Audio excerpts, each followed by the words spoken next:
I mean, they've shared their story, not the day they were born, but a short while, their journey in Viewell, how it changes their life. Because I've seen it. I've seen proof of how they change their life. It makes us very, very proud that they're able to change their life. But at the end of the day, if you want to change your life, you have to help yourself, right?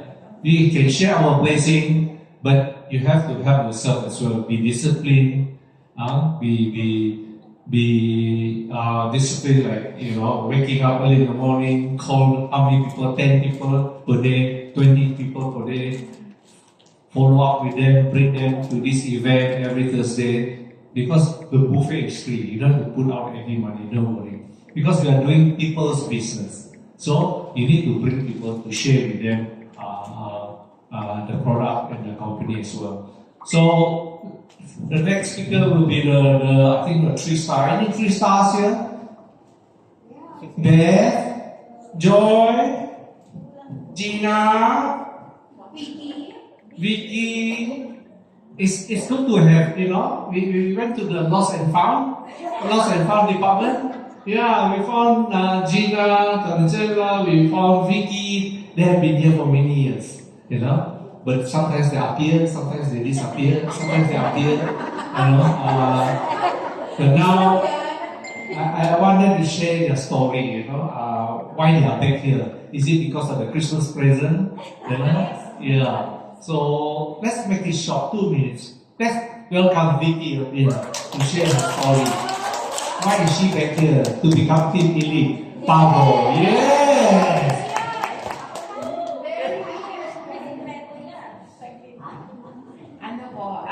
Merry Christmas po and good morning po sa ating lahat.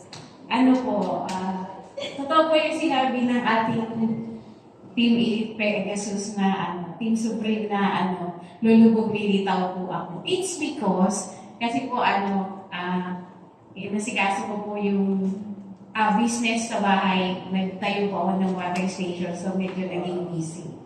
So, hindi po ako masyadong nagpapakita kapag nag-message lang yung aming appliance ni Ma'am Aubrey. Vicky, punta ka. Sige po, di ako man ako busy ngayon. So, Saturday, nag-close ako ngayon kasi sabi ko, I have my prior appointment ngayong araw, which is eto nga. Anyway, bumalik ako kasi may incoming. So, nagpapasalamat ako kay Rinway dahil before I was, housewife lang talaga. Nung kagaya nyo rin, wala naman akong protection. Paano ba naman ako? Wala naman mahal. Ganon. Yung kaya nagreklamo ng lahat, mahal, hindi ko kaya. Pero kapag nandito ka na, tapos sineryoso mo, with prayer, syempre, makikita mo yung mga tao para sa'yo. Just focus. Makikita mo sila. Kailangan mo silang hanapin. Siyempre, ganito yan eh. Pag magtanim ng kamote, ang makikita mo lang talbos. Pag gusto mo pang makita ang iba, bungkalin mo. Andun, meron naman yung kamote. Tama? So, double. So, yun yung ko ngayon. Sa paghuhukay, meron akong nakuha. So, yun yung kaya naging, nag-2-star ako in just 1 month. 15 days, nag-1-star. And then, sa buong isang buwan, nag-2-star ako dahil Doc Alicia. Pero tapos, years ako matagal na. And, nakasama na rin ako, kasama nila nag-travel. Kung maging housewife, yes, sa Singapore ako lately. Kung housewife ako,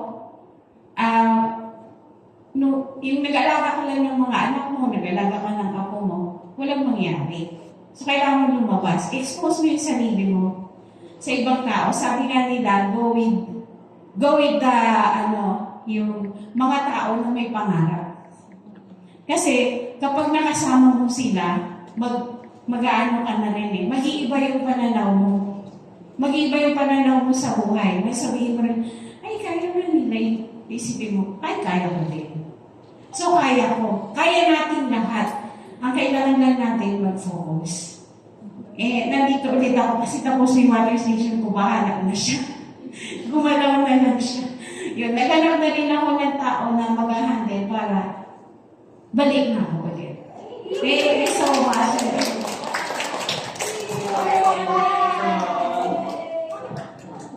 Welcome back, Vicky. Love to see you here. Yeah, it's about time you fight for team relief, okay? Talk to your upline and see how we can make you